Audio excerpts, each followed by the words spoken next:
ரெண்டாவது ரசூலுல்லாஹி அலைஹி வஸல்லம் அவர்கள் சொல்கிறார்கள், ஹைருக்கும் மன் தஅல்லமல் குர்ஆன வ அல்லமஹு. உங்களில் சிறந்தவர் குர்ஆனை தானும் கற்று மற்றவருக்கு கற்றுக் கொடுக்க சிறந்தவர் அல்லாஹ் கிட்ட. இன்னல்லாஹ வ மலாயிகத்தஹு யுஸல்லூன அலா முஅல்லிமின் நாஸில் கைர். மக்களுக்கு நல்லதை சொல்லிக் கொடுக்கிறாரே அவர் மீது அல்லாஹ் ஸலவாத்து சொல்கிறான், மலக்குகள் ஸலவாத் சொல்கிறார்கள். இது தெரிஞ்சா இருக்க மாட்டோம்.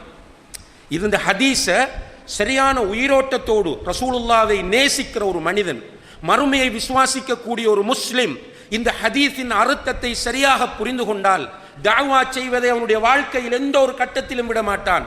ரசூல் ஸல்லல்லாஹு அலைஹி வஸல்லம் அவர்கள் சொல்கிறார்கள், நீ ஒரு மனிதனுக்கு ஒரு நல்லதை சொல்லிக் கொடுத்தால் உன் மீது அல்லாஹ் ஸலவாத்து சொல்கிறான், உன் மீது மலக்குகள் ஸலவாத்து சொல்கிறார்கள். அல்லாஹு அக்பர்.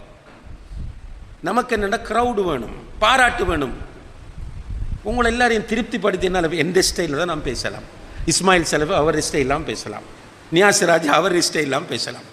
உங்களோட ஸ்டைலுக்கு பேசணும்டா இப்போ நீங்கள் 100 பேர்னா நான் 100 ஸ்டைலில் பேசுவேன். எனக்கு அது அவசியம் இல்லை. நீங்கள் புரியக்கூடிய மொழியில் தெளிவாக நான் பேச முயற்சி செய்ய வேண்டும். ஆனால் இந்த நியத் உங்களை திருப்திப்படுத்துவதல்ல.